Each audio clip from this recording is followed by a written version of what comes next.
जो गिराया वो मंदिर था या मस्जिद था वाला साहब? मैं तो गया नहीं था, और इसके लिए ऊपर क्या था नीचे क्या था मुझे इतना तो मालूम है, नीचे हमारा मंदिर था।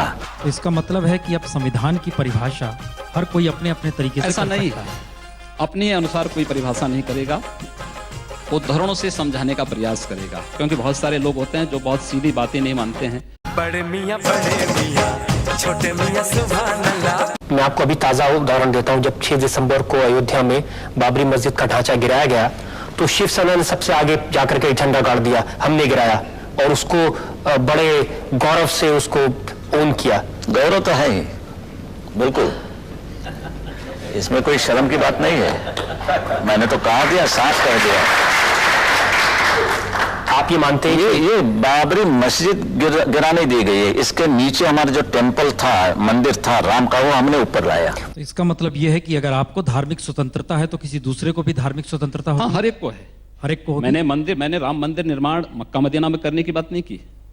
मैं राम मंदिर निर्माण की बात यरूशलेम में नहीं कर रहा हूँ, वेटिकन सिटी में नहीं कर रहा हूँ, मैं अयोध्या में राम मंदिर के निर्माण की बात कर रहा हूँ। बड़े मियां छोटे मियां सुभान अल्लाह। और कहीं पोर्शन था वो हिंदू संस्कृति की एक सिंबॉलिक बात थी। लेकिन लोग कहते हैं शिवसेना के तो वहां एक भी आदमी नहीं था। ना, ऐसे कैसे हो?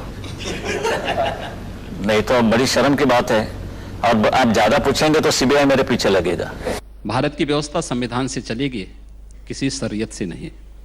धर्मांतरण संविधान के दायरे में?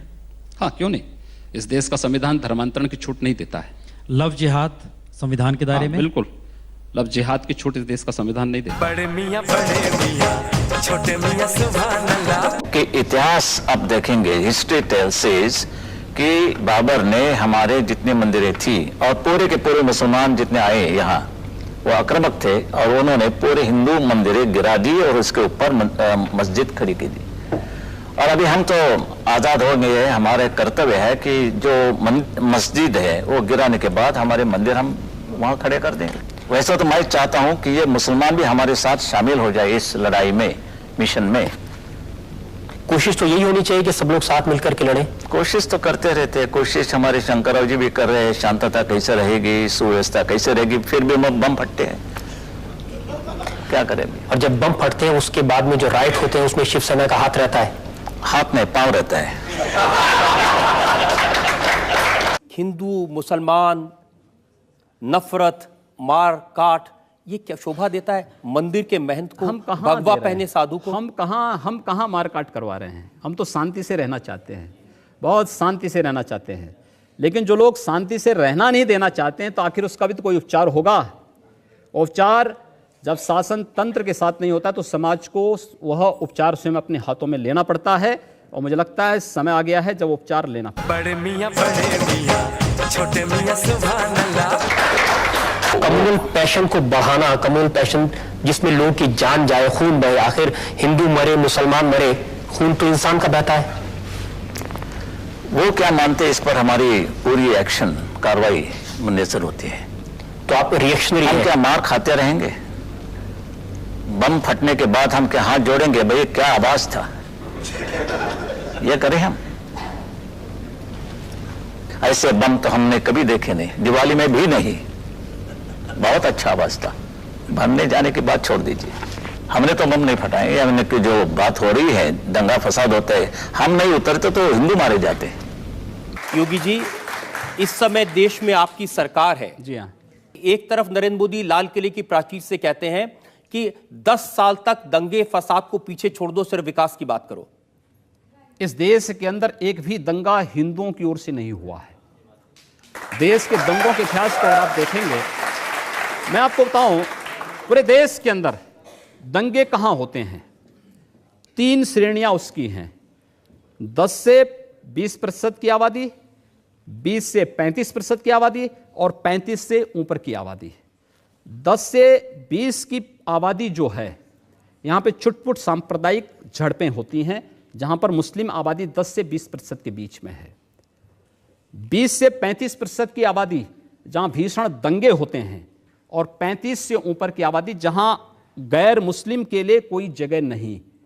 ये केवल भारत की बात नहीं कर रहा हूँ, पूरी दुनिया की मैं बात कर रहा हूँ। पूरी दुनिया के अंदर ये सच्चाई है। ये आपकी थ्योरी हो सकती है, मेरी थ्योरी नहीं, जो सच्चाई है। दूसरा, ये एक भी दंगे की, उत्तर प्रदेश में 2.5 वर्ष के दौरान 430 से अधिक सांप्रदायिक हिंसक झड़पें और दंगे हुए हैं। एक भी दंगे की शुरुआत हिंदुओं की ओर से नहीं हुई। एक भी दंगा शुरू करने वाला ना हिंदू होता है ना मुसलमान होता है। कैसी बात कर रहे हैं आप? मैं सच्ची बात कर रहा हूं। आज लोग कह देंगे आईएसआईएस के साथ लड़ने वाले लोग ना हिंदू है ना मुसलमान है, फिर उनके लिए फतिया क्यों पढ़ा जा रहा है? आप कहते हैं कि आतंकवाद की कोई जाति नहीं होती, और राम जन्मभूमि पर हमला करने वाले आतंकवादी जब वहां सुरक्षा बलों के हाथों मारे जाते हैं तो उनके लिए फतिया पढ़ा जाता है। क्यों नहीं उनको अमेरिका की, जैसे ओसामा बिन लादेन को अमेरिका ने समुद्र में डाल दिया, पता ही नहीं लगा कहां चला गया, वैसे क्यों नहीं उनके साथ व्यवहार करते हैं? फिर जब उसकी कोई जाति नहीं, उसका कोई मजहब, कोई धर्म नहीं, उसके साथ इसी प्रकार का व्यवहार करिए आप।